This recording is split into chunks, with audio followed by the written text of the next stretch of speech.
Well, hello everybody. Lovely session here. Sustainability. But no need to be scared. That's the subject. I felt very honored that I'm allowed to sit here with you three. When I have seen who was participating in the panel, first I thought they had chosen you for your good looks. But then, thank you. But then I went, and I will have a short introduction before they go around themselves. So here is Martin next to me saying someone had to have had the idea to reinvent hotels at some point. Björn, nothing less but strong skills and knowledge about all options in the world of distribution. And then there is Susan, energetic and authentic people and culture leader for 20 years, and now a consultant for culture change, cultivating inner and outer culture. So, please introduce shortly yourself and give us a little insight. What the heck are you doing on this panel? Probably I founded someday Koncept hotels, and one of our core brand values is sustainability. That's probably the reason why I'm here on that stage. Well, and HRS has been launching last year the Green Stay initiative, and we are really much focusing basically in the corporate Sorry, space. Björn, just out of my experience, we all should be kind of shouting into this thing. All right. Because I was listening to this pre-panel and I didn't. Okay. So basically HRS really invented last year basically HRS Green Stay initiative for the big corporations, because we really see it as a big mega trend, and I think we have quite some knowledge to share. You know, why you don't have to be scared on sustainability. Thank you, Björn. Susan. Okay. Hello, this is Susan, and as Lars just said, I have been in people and culture for over 20 years, and for me, sustainability is not only environmental, it's a lot about social, it's a lot about people, and it's a lot also about what goes on inside of us. And this is what I would like to share tonight with you. Thank you so much. So, summary, somebody who founded a whole hotel group on the foundation of better values, including sustainability, then the guy with the corporate glasses telling us to watch out for sustainability, and somebody who wants to help us putting this into your company's cultures. Just a quick one, because you nicely lifted that point. Let's just all agree when we talk about sustainability today, especially in this room with the new generation and energy that I already noticed, we're no longer talking about planting a tree by booking only. It's nice to have, but we're not just talking about the environment outside, not just the green plants. Sustainability is far deeper, and I would like you to also pick that up, because as you said, it's one of the founding points of your company, and maybe you can give a short definition. Wow. The reason why we really put that in the center of the idea of the brand is that we develop the brand first and then the hotel around. So it's not the different way that we had a hotel and then we tried to glue some ideas to that hotel product. So we had a brand workshop together with the Fraunhofer Institute. And we defined that mega trends of the future. That's exactly what Björn said. And obviously, sustainability is one of the trends. And that has been the reason when we said, okay, how can we approach a target audience by focusing to that mega trend? And that brought sustainability into the center of the brand. So it's not about planting trees or using recycling paper or something like that. Or I even read somewhere on a website that even the light bulbs are LED. So I'm really impressed about that. So that's not the idea of sustainability. I think it's the holistic way of approaching that way of how we treat the world around us. Thank you, Martin. It started early with Martin. A little secret is he was... I should move back? Sorry about that. So one of his little secrets, that's why you interrupted me, because we're just talking about secrets. One of his secrets is the butterfly secret, isn't it? That's where it all started. Yeah. He wasn't hunting them. He was, how do you say that in English actually? You were... I think it's breeding. Oh, he was breeding them. Okay, so from the very heart, and we come back to that later, why it's important to have inner passion for that. So now here comes the big corporation. We all know HRS, all the OTAs, they're loved by the hotels, no? So you are here, why? Then this, what do you define sustainability? Well, as Matty said, it's not only a trend, I think it's a mega trend. Yeah, and the big corporations are picking it up at the moment at a big time, and they do have the reporting responsibility from 2023 to really measure their CO2 footprint. So for me, it's very important to get the message across. It's not that everybody has to be like zero emission at the moment in the hotel industry, but really to start actually looking at the figures and the figure starting point, because you have to move on now and use this as an opportunity also for yourself, not only to be more sustainable, but also see many other aspects of what Martin mentioned, which comes along with that. Yeah, you can create great stories around this, and also basically make your hotel even more cost efficient. So it's not only to be CO2 neutral, we would say. So basically it's the whole topic of sustainability, what is not about CO2. It's also about several other aspects which are going along with that. Thank you. So a big thing, I don't know if you really heard it. May I step into that? You may. Yeah, I had been in hotel sales in Frankfurt I don't know, 15 years ago. And all that companies in the RFP process, they ask how about the distance from the hotel to their local, to their location. So Deutsche Bank asks what is the distance between hotel and I always put into that RFP tool 1.2 kilometers. And nobody ever asked whether that would be true. So okay, so you then don't believe in the formulas. Then sustainability came into the game, and in RFP tools we received the questions what we are doing, and at that stage you have been able just to put in whatever came to your mind. So you could bring that LED story and that stuff, and now luckily we are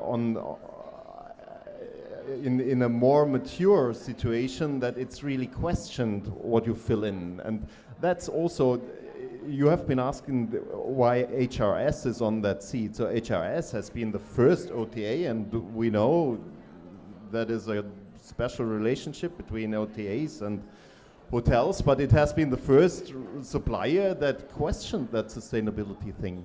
So Booking.com is waking up, and HRS has it already in its DNA. I would thank you for that, and I will wrap up the round. But Susan, please also go down the line first. Okay, so I want to bring actually this whole topic back to ourselves.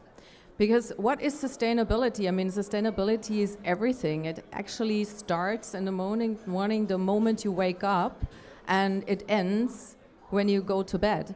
Because every decision you take has a consequence. And this has not been the case for the past 3-4 years. This has been the case forever. And nowadays, we have to be more conscious when we make decisions. Just imagine, I mean, we are making decisions, around 20,000 decisions every day. And this happens mostly automatically. So what we actually can do to become more sustainable and to actually question the consequences or look at the consequences of our decisions, we need to become more aware of actually what we are doing. And this can be done only by slowing down and becoming more mindful of what we're actually doing. And this is an invitation to do that. And for me, you know, I've been in HR, people and culture, so I have been working with people all my life. And now I'm coaching people, I'm coaching organizations.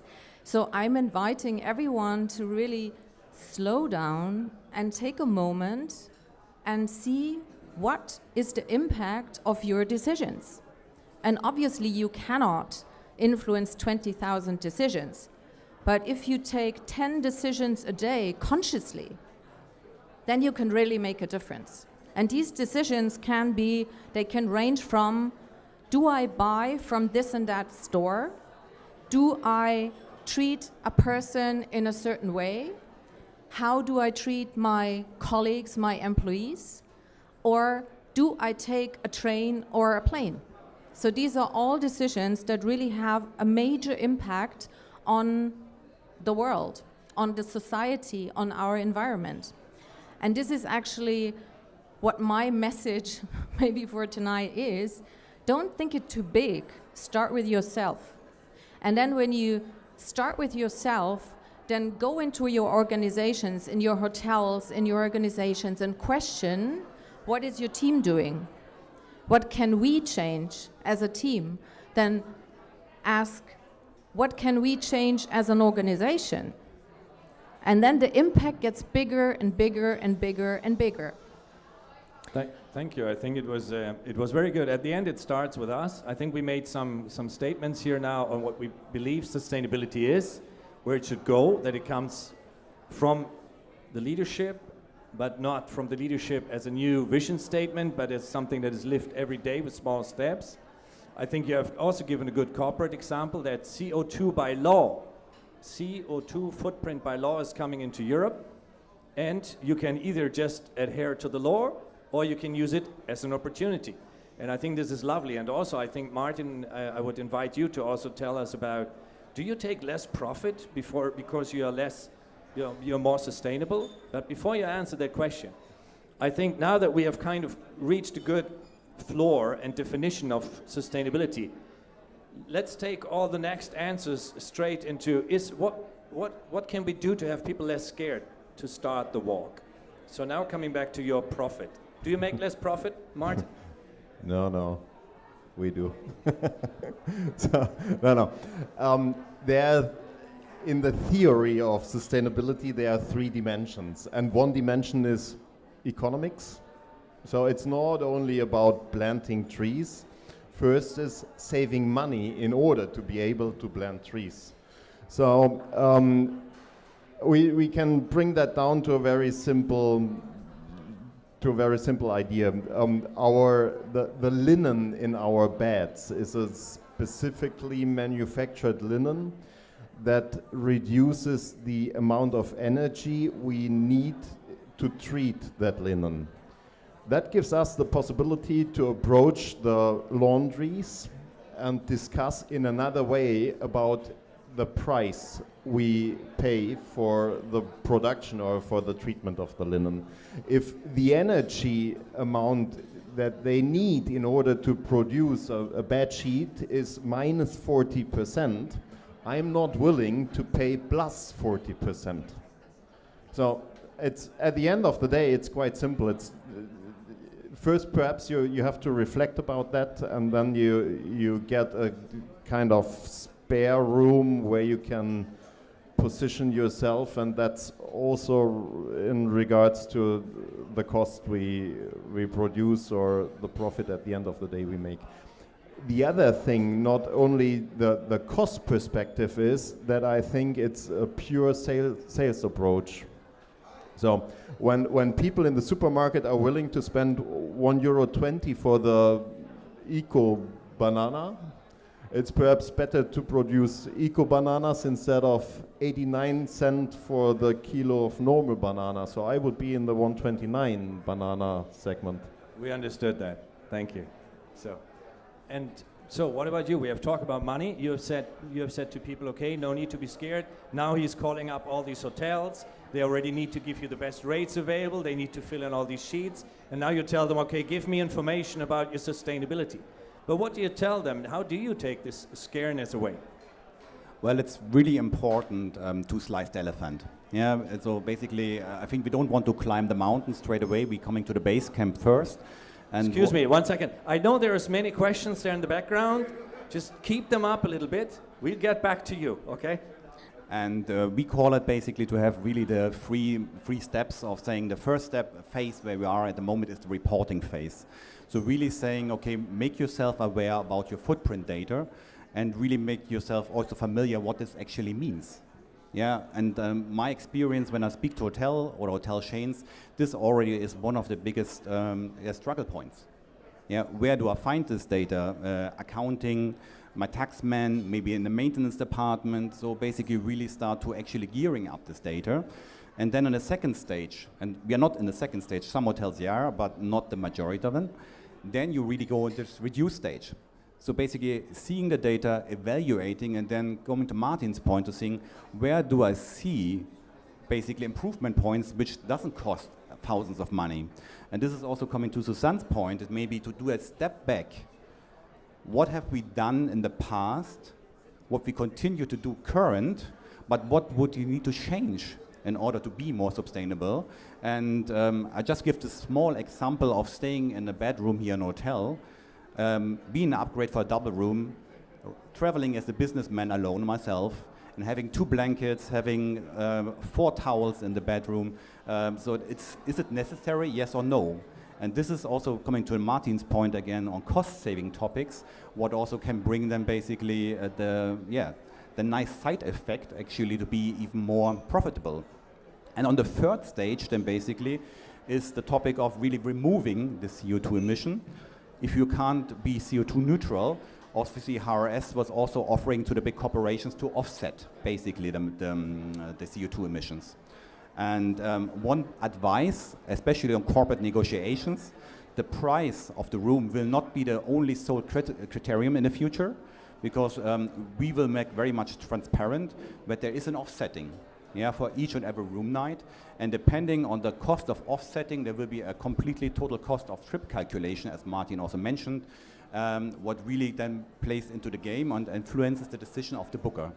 Okay, so we have a buying behavior. We also have a lot of small steps, practical steps that can be done. Now, many of you might share, okay, maybe I'm not the boss, or I'm not the leader, or I'm not this female entrepreneur who has all the power in the company. So what do you do in organizations? I mean, Susan, you have been doing this for years. What can everybody here do in their organizations to change spirit and mindsets? So let me put my HR hat on again, and I would like to start with something. I mean, we all know that talent is a scarce thing to find. So when I think about recruiting nowadays, I mean, you need, as an employer, you need to do a lot of things. And I think sustainability is it's not just a topic you need to add and tackle, it's a natural thing to do. I mean, everybody you will hire will question what you are actually doing in terms of corporate, social, environmental activities. So this is something you need to prepare for also when you have interviews and when you want to attract the really interesting people, because they are interested in that. So make sure you have an answer. And what you can do is, I'm a big believer in collective intelligence and in co-creation. So what you can do is actually ask your existing staff, ask your teams, ask what they would like to do, what ideas they have, how you can change the organization, what you could do for your organization, for your office, for the way you're working together.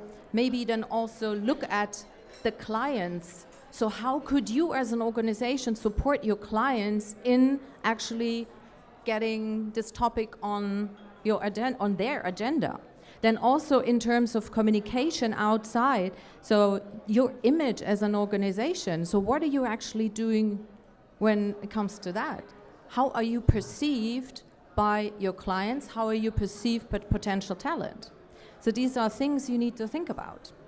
And you were saying mindset. Yes, I think it really starts with a mindset, and this mindset needs to also come from the top. So when you are a leader in an organization, make sure to put this topic on the agenda and question also your mindset. If you are not the leader, then raise the topic and bring your mindset into the organization and help change within the organization. So I think everybody, even if you're just the intern in an organization, you can dramatically change an organization. And if they don't listen to you, then it's better to find something else. Because this is, then these organizations still need a lot of time. And if you have an influence in the organization because you have a leadership role, then make sure to listen. And this is my advice. Listen and give the platform to co-create and to find solutions. Thank you. I think it was very lovely when you said it. I think it's really important that we all, as guests, but also as team workers, when we select suppliers, if you keep asking the questions, what do you do about sustainability? What's your sustainability policy? Or even in an interview, when you yourself go, I think it will also open some heads. And if, as you said, if you work somewhere and you're not the final decision maker, take the approach and say, hey, boss, this is also about some serious money. We have some more questions for you, but I also want to open already a question round if you have. So if somebody has a question now, you can ask it. Immediately we will answer it. We will put it into our discussion. So don't be shy. And there is a sustainable T-shirt here for the best question of the evening. By the way, it's made in Berlin, produced not. It's just printed in Berlin by a small company. We're supporting small individual businesses. It's made from neutral and it is certified like 5 times. Can't bet more sustainable. And there she is. That T-shirt did it. Hello. Hi. I think first of all, maybe we don't call it a trend or a mega trend. I think that's so wrong. We're sitting here on a panel talking about sustainability and telling us it's a trend. No, trends are coming and going. It's a must. And maybe the example of vegan food in restaurants or in hotels, or breakfast. Try to get a vegan breakfast in a hotel. It's nearly impossible. You don't have to wait until the guest's asking. You have to provide it, because statistics shows if you provide vegan meals, you will have a bigger percentage of sold vegan meals. Yeah. Surprise. So we have to start it. We don't have to wait before the guests ask. We have to start it. I think there was, what is your name? Diana. Diana. Hi. Diana said one thing, and that was actually kind of my closing phrases here. No. It was. I think it's super crucial. She said it. It was a good critics. We're not talking about a trend. Sustainability is not an option that you can tomorrow discuss in your team and say, do we join or not? It's not about creating a department or giving it to an intern to make a sustainability report. It should be reality today, and where it isn't, it should be the future. And if you're not, and we said it before, and I think this leads down the road with your offers. If you don't have sustainability policies now, and if you're not planning to onboard them, you might simply not be here, because there's no demand for your, shitty business in 5 years. Simple as that. And I like what you said, incentivizing, bringing in new products, opens new guest groups. And also, one of the things that I always like when we talk about vegetarian and vegan food, it would be nice if it's not just a dark corner with some dried stuff. If you can make it sexy, it's helping a lot more. So thank you very much for opening the question around. That was a very good one. It's pretty high on the rank for that T-shirt. So, any other questions, just jump up, lift your hand if you want. But if not, I take it backwards now from you. Okay, you have said, and you did incorporate in the DNA of a big and very successful company, design, cool, design. Did you do sustainability, or what stopped you? As a practical case, did it happen in that company? Were you able to give that already in that company? Yeah. Not talking bad about anybody here, but we're talking taking away the worries and giving practical examples. Yeah, absolutely. I mean, we tackled it from many angles, and in some cases we were successful, and in some we weren't. And it was a learning, and it was actually a long learning. And only, like a couple of years ago, we really started to revive what we had already been doing. Because like 10 years ago, we had a team, and that team met every once in a while and tried to do things. and we did things, but we were not so super successful, but because that team didn't have enough time and also did not have enough resources. And that was a learning. So after these couple of years, we said, okay, we need to tackle it in a different way. And this is when we really involved the entire organization and started smaller projects and said, okay, so what are small impacts that we can make that don't cost a fortune and needs months and years of implementation? No, what can we do now? And this brings me back to what I was saying. What can I do? I, as a person, getting up in the morning, going to work, staying and working from this office, it was pre-COVID, what can I do? And this, actually, when we started this, there were so many things that we initiated, and it also felt much better because there was a success. There were stories to tell. There was things that actually showed us, wow, this is great. The moment we really all work together, we can make a huger impact. And this is something I think that was a big learning, because when like 10 years ago it was, oh my God, you needed to be certified and that cost thousands of euros and things like that. No, there's little things that don't cost €1 that you can actually do, and it's making decisions that make an impact. I think that was a good example, or well, actually a few there. I think it's very important that you are able to start somewhere. You mentioned it very shortly, but I think it's good to measure where you are today. That can be energy consumption, it can be garbage, it can be anything that you decide on with the team, and then do small steps and celebrate them with the team. It sounds ridiculous, but motivate them. Yeah, okay, don't aim to be like, we're going to communicate about this when we are perfect. I think that was a great example of a working culture. Thank you very much. Now, some quick wins. We are running short on time, but quick wins from your side, Björn, for somebody to take home to. Take some notes. Well, as I mentioned, just get started and make it a prio. That's very important. I think don't leave the room. I'm saying, okay, maybe I do it next week or next month or next year. So then basically really find a starting point. And then yet coming to Susanne's points, start with the little things. Yeah, celebrate the successes, and also to Martin said, sometimes you said it comes to be an addiction. Huh? You're really getting into this topic and you really see more and more success.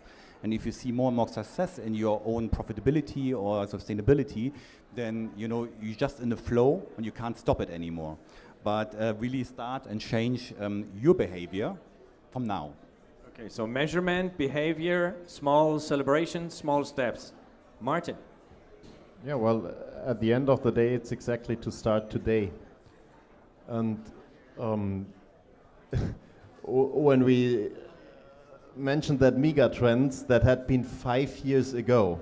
And when I today go into hotels and still have that, shower amenities in small bottles and all that stuff, I'm going with you, absolutely. But I think if we would not have made the first step 5 years ago, we wouldn't be at that position today. So there's no reason not to start with that first step. And then we could check to where that journey leads. Thank you. And it doesn't always have to be a Koncept hotel group. It can be your supplier chain. It can be you and your small units. You can have an impact. You will have an impact. Ideally, you should. I can promise you 2 things. I started pretty late on that journey. It enlightened me. It's close to spiritual. Good news for female people and power in the room. 75% of the people who supported our projects and changes in the last year were powerful female entrepreneurs. And I just think there was a lot more energy there for that. The dinosaurs had to leave the room, I tell you, and it really has changed me.